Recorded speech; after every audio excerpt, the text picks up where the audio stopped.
আসসালামু আলাইকুম। চীন বাংলাদেশ জামাতে ইসলামীকে ক্ষমতায় দেখতে চায়, কিন্তু সেই চীন বিএনপিকে পছন্দ করে না। আপনি কি অবাক হচ্ছেন? আমি কিন্তু এই বিষয় বানিয়ে বলছি না।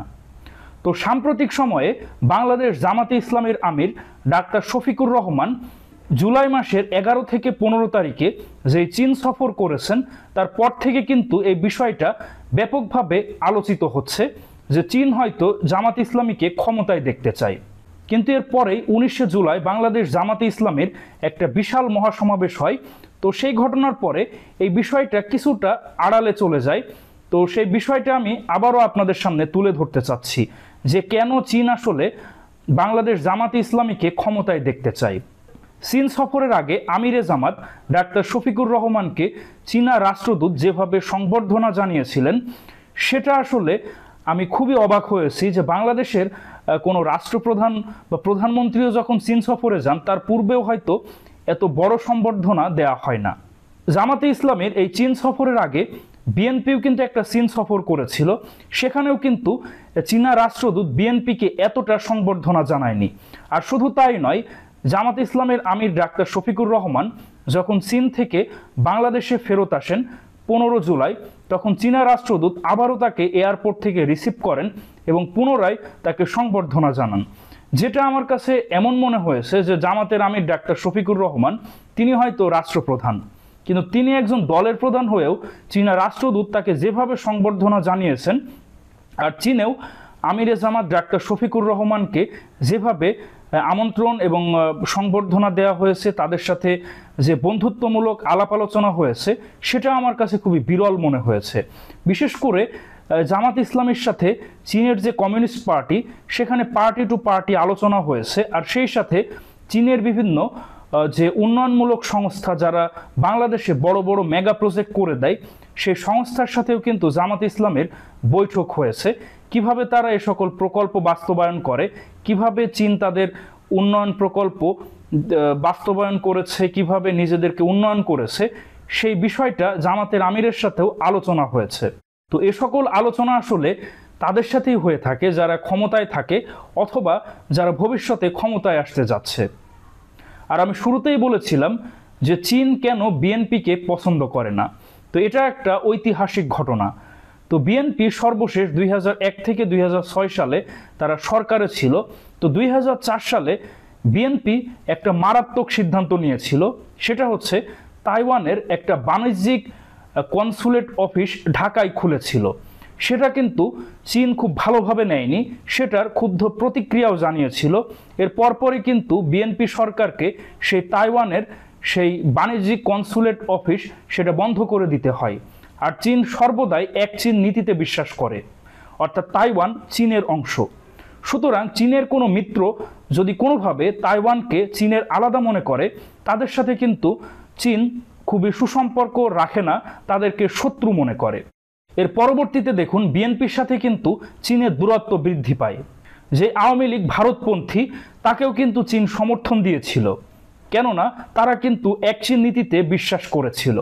সুতরাং আপনি যদি চীনের সাথে সম্পর্ক ভালো রাখতে চান, অবশ্যই আপনাকে এক চীন নীতিতে বিশ্বাস করতে হবে। কোনোভাবেই আপনি তাইওয়ানকে চীনের আলাদা অংশ মনে করতে পারবেন না। যদি এমন করেন, তাহলে চীন কিন্তু আপনার সাথে মিত্রতা রাখবে না। আর সর্বশেষ বিএনপির একটা শীর্ষ পর্যায়ের একটা চীন সফর হয়েছিল, সেখানে কিন্তু আমন্ত্রিত ছিলেন তারেক রহমান। তারেক রহমান কিন্তু চীন সফরে যাননি, তার বদলে মির্জা ফখরুল ইসলাম আলমগীর এবং স্থায়ী কমিটির শীর্ষ পর্যায়ের নেতারা গিয়েছিলেন। আর অপরদিকে দেখুন জামাতে ইসলামীকে দাওয়াত দেওয়া হয়েছে, জামাতের শীর্ষ পর্যায়ের আমিরে জামাত নিজেই সেখানে গিয়েছেন। আর চীনের সাথে জামাতের সুসম্পর্ক আরও ভালো হওয়ার আরও একটা কারণ হতে পারে, এর আগে রংপুরে একটা বিশাল মহাসমাবেশ হয়েছিল, সেখানে কিন্তু আমিরে জামাত ডাক্তার শফিকুর রহমান বলেছিলেন বা উত্তরবঙ্গের দুঃখখ্যাত তিস্তা প্রকল্প দ্রুত বাস্তবায়ন করতে হবে। আর জামাত ইসলামের আমির যে চীন সফর করেছিলেন, সেখানে তিনি বলেছেন চীনের বিভিন্ন সংস্থা যারা উন্নয়ন প্রকল্প করে তাদের সাথে বৈঠক হয়েছে। সুতরাং আমার কাছে মনে হয়েছে যে আমিরে জামাত ডাক্তার শফিকুর রহমান চীনের সাথে এই তিস্তা প্রকল্পের বিষয়েও আলোচনা করেছেন। আর আমিরে জামাতের সঙ্গী যারা ছিল, সেখানে কিন্তু বাণিজ্যিক বিষয়ক বিভিন্ন প্রতিনিধিও সেখানে ছিল। তো এটা যদি সাধারণ একটা বৈঠক হতো, সেখানে বাণিজ্যিক প্রতিনিধি কেন যাবে?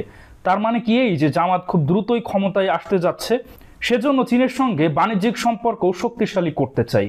আমিরে জামাত ডাক্তার শফিকুর রহমান যখন চীন থেকে দেশে ফেরেন তখন চীনা রাষ্ট্রদূত তাকে রিসিভ করেন এবং খুবই একটা সম্বর্ধনা জানান এবং সেখানে যৌথ একটা প্রেস ব্রিফিং করা হয়, যেটা নর্মালি চীনা রাষ্ট্রদূতের কোনো কাজ নয়, কিন্তু আমিরে জামাতের সম্মানে এই কাজটা করেছেন। এমনভাবে করেছেন মনে হচ্ছে যে তিনি কোনো একটা রাষ্ট্রপ্রধান। তো সেই যৌথ বিবৃতিতে আমিরে জামাত খুবই গুরুত্বপূর্ণ একটা কথা বলেন, যেটা আমার কাছে খুবই তাৎপর্যপূর্ণ মনে হয়েছে। তো আমিরে জামাত বলেছিলেন যে গত ৩৫ বছরে চীন অসাধারণ উন্নতি সাধন করেছে, সকল ক্ষেত্রে তাদের এই উন্নয়নের দিকগুলো কিভাবে কেন হয়েছে সেটা আমরা বুঝবার চেষ্টা করেছি।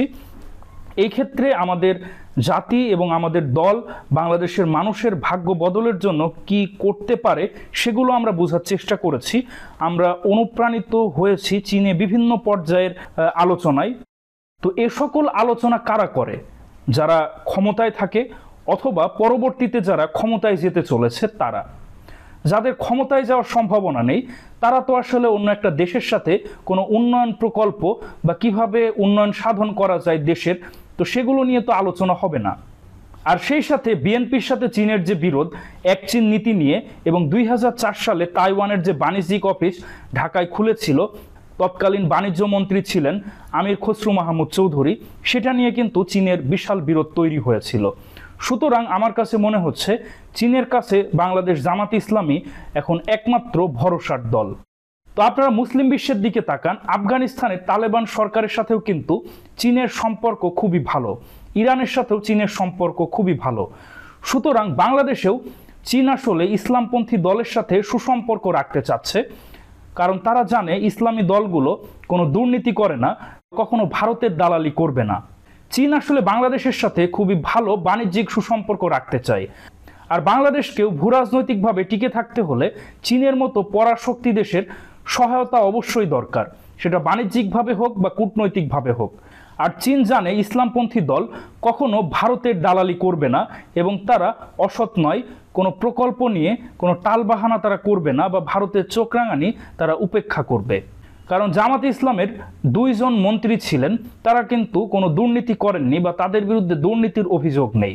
আর চীনরাও কিন্তু এরকম দুর্নীতি বা প্রকল্প বাস্তবায়নের ক্ষেত্রে টাকা মেরে দেয়া এসব কিন্তু পছন্দ করে না। তো দর্শক মণ্ডলী, আমিরে জামাতের চীন সফরকে নিয়ে চীন আমিরে জামাত ডাক্তার শফিকুর রহমান এবং জামাত ইসলামীকে যেভাবে সম্মান দিয়েছে, সেটা মনে হচ্ছে যে জামাত ইসলামী ভবিষ্যতে ক্ষমতায় আসতে যাচ্ছে এবং জামাত ইসলামীর সাথে বিভিন্ন উন্নয়ন প্রকল্প এবং দেশের উন্নয়ন এবং বাণিজ্যিক বিষয়ে যেভাবে আলোচনা হচ্ছে, এটা দেখে বোঝাই যায় যে চীন আসলে বাংলাদেশ জামাত ইসলামীকে ক্ষমতায় দেখতে চায়। তো দর্শক মণ্ডলী, আপনার কাছে কি মনে হয়, চীন কি আসলেই জামাত ইসলামীকে ক্ষমতায় দেখতে চায় আর চীন আসলে বিএনপিকে পছন্দ করে না? এই বিষয়ে আপনাদের কি অভিমত অবশ্যই কমেন্টে জানান।